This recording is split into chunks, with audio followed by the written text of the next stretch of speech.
What's on, ladies and gentlemen? My name's Ross, I like games, and today we've got a bunch of very nice, very exciting One Piece TCG news to have a look at.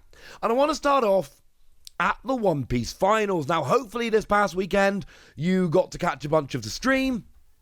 I was casting it along with the lovely Ben, Taj, and Mina. They are awesome people. I had a wonderful time. It was one of my favourite, and I've done a lot of casting, and I've loved a lot of them, but it was right up there as one of the coolest ones that I've done. Being able to do a 2,500-person tournament, being there at the first One Piece finals ever, it was immense. But something else happened at that first One Piece finals ever, and that is the first ever One Piece TCG judge mat. Look at it. And the image here comes from me. I took this image. This is my playmat.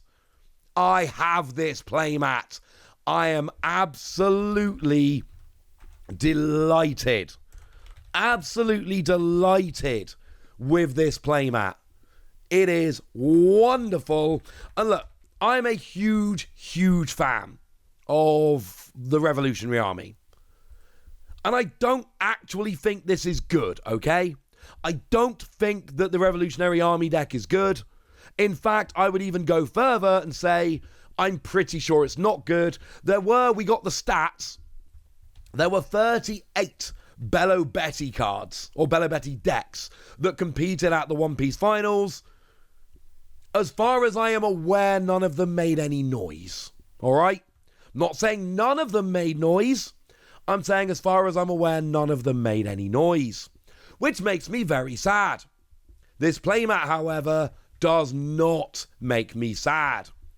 Although it is a little bit weird. So if we look at the artwork there, we've got a bunch of alternate art cards. So if we start from the top left, we've got Karasu, that incidentally isn't an alternate art card because there is no alternate art of it, so I'm willing to give it a little bit of a pass. We've then got ourselves the regular art of Lindbergh, which again gets a pass because there is no alternate art Lindbergh.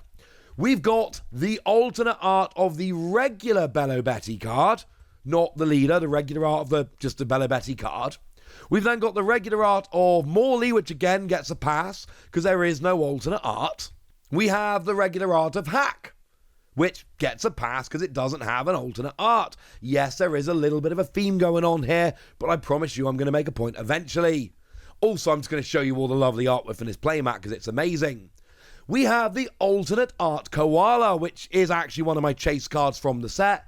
I think this card is beautiful and I want it. We've got the Ivankov here. And it's a little bit weird, this one, because this is the Emporio Ivankov from OPO2. There is an Ivankov in OPO5. Okay, fine, it's an uncommon, but still, there is an Ivankov in OPO5. It is a little bit weird to me that they would randomly go for the OPO2 Ivankov. They clearly think the artwork looks better, and look, the mat is amazing, but I do think this is weird. That's regular art, even though there is an alternate art, which is a little bit strange. We've then got the regular Inazuma from the set, but again, there is no alternate art, so that gets a bit of a pass. And then in the middle, we have the alternate art Sabo. So most of the alternate arts where they have them, but then we've got the Ivankov, which is neither alternate art, like it's from an older set, and there is an alternate art, but they don't use it, and why, I'm not really sure. It's a little bit confusing to me, but I adore this mat. It is stunning. It could also end up being extremely rare, because as it stands at the moment, this is being given out at the One Piece finals. Now, rough estimate, there was about 70 judges and casters. Maybe there were a few more given out. You would imagine there'd be a similar-ish number in the US, where they've got a slightly smaller tournament, but only by a couple hundred. And then probably a few less in Oceania and LATAM, where they are expected to have smaller finals. We had 2,500 in Europe. There should be, I don't know, I've heard guesses of around 2,100 for the US. So and then obviously a fair bit smaller in the other territories. There are not going to be that many of this mat out there. Now, maybe they end up reusing it for future events, in which case the number will go up. But this is not a mat which is being given out at Treasure Cups and Regionals as it stands at the moment. So if this mat does remain only to be given out for judges and associated staff at the Championship Finals, this could become a very, very, very rare playmat. And put it this way, when I was told I was getting this playmat as a caster, you better believe I was very excited. But we do have a couple of new promo cards which have gone and popped up over in Japan, which I think it's fair to say are going to be considerably less rare. Including a lore here, which is actually going to look a little bit familiar. Now, this is a promo card that is going to be given out at standard battles over in Japan. As always, yes, we are going to get this card. No, we don't know how we're going to get this card in the West. Overwhelmingly likely that it is going to appear in some kind of promo pack or something along those lines. Maybe it ends up being a pre-release promo. It's going to be something like that. But we're going to get it because we always get these cards. And right now, it might not look that familiar. What if I told you that the effect was on play, up to one of your opponent's characters gets minus 2,000 power? And then if you look at the bottom right-hand corner of the card, you'll notice it reads Promo 17.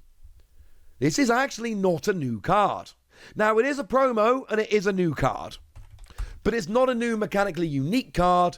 This is an alternate art reprint of an existing promo. That's what we've got here. It's a promo we've had before, promo we've had for a little while, and now all of a sudden we get the same promo, but it comes back as an alternate art. And the regular, well, not the regular, but the one we've had for a while is on the screen. The new one is up next to it. Up to you guys. You have to make that decision as to which one you want. This is an extremely ignorable card because it's one of those where if you're not into it, just don't get it. It's fine. If this is a card you look at and you're like, well, there's your answer. You don't need it. But look, I know some people, this was from their One Piece Red promo pack, of course, the one that's literally just a picture of a lore action figure. So you've got the Bam Presto logo on, which it has to because Bam Presto owns the copyright in the figure, even though Bandai own the copyright in the character. It'll get the copyright for something like One Piece gets very confusing, but you have to have the Bam Presto logo on there. Same card, same effect, but now instead of a photograph of a toy, you've got lovely artwork. I'll leave it up to you as to which one you prefer. But we do have a brand new, never before seen promo coming as well. And you know it's brand new because look at the bottom right hand corner of the card. It is promo 68. It's new! Yay!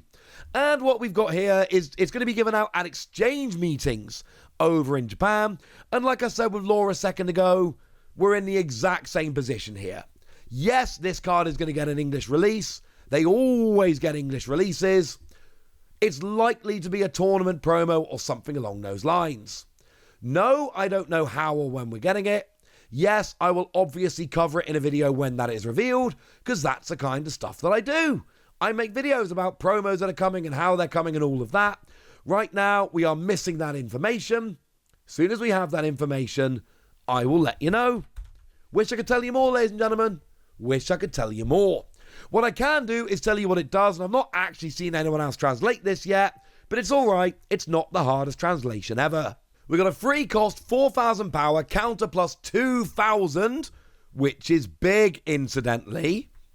And we've got activate main, put this character into your trash,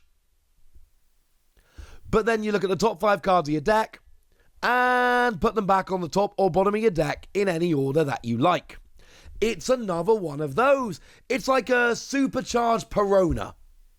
Because Perona's very good, but Perona only does it with the top 3 cards of your deck. Obviously, this does 5, which is better. Or it's Doflamingo, as an example. Doflamingo was the top 5 cards. And it's a blocker, but it's only counter plus 1,000, but it's on play. And this is activate main, trash this character. I actually really, really like it. Because remember the OP06 Secret Rare Sanji. That is the one that lets you look at the top card of your deck, and if it's a 9 cost or lower character, you put it into play. It lets you play a 9 cost or lower character, basically anything but a 10 cost. It lets you play them for free, which is absurd, incidentally. But you need to try and make sure that you've actually got them on the top of your deck. And that's what I like so much about this. You don't have to do it on play. You can do it whenever. So you can play this and just use it to swing. It's not a bad character for just sitting there and swinging. Okay, it's 4K. You will need to put another Don on there. You need to put at least one Don on to let it swing. But it's not terrible for swinging. It's not great.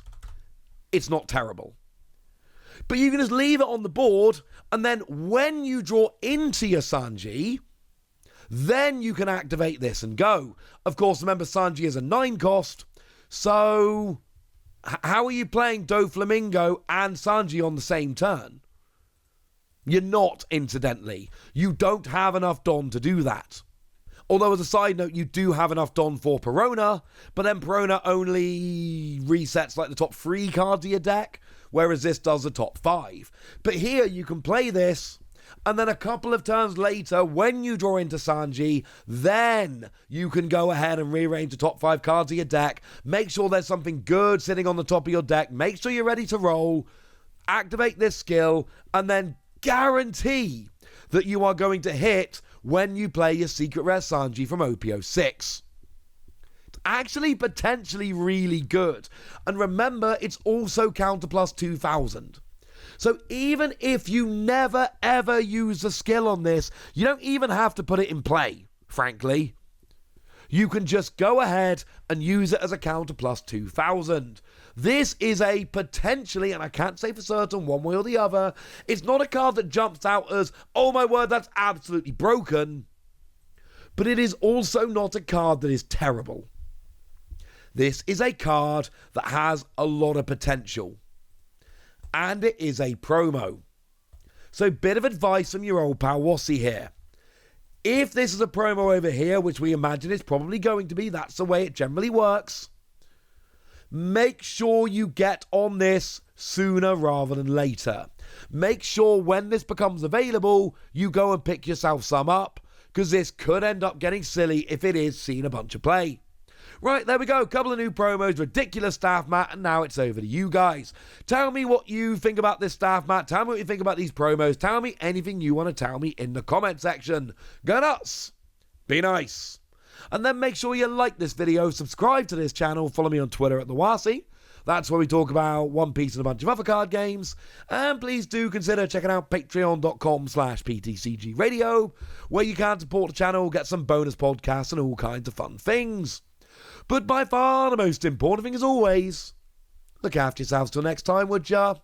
Thank you very much for watching. My name's Ross, and you've been watching Wassy Plays.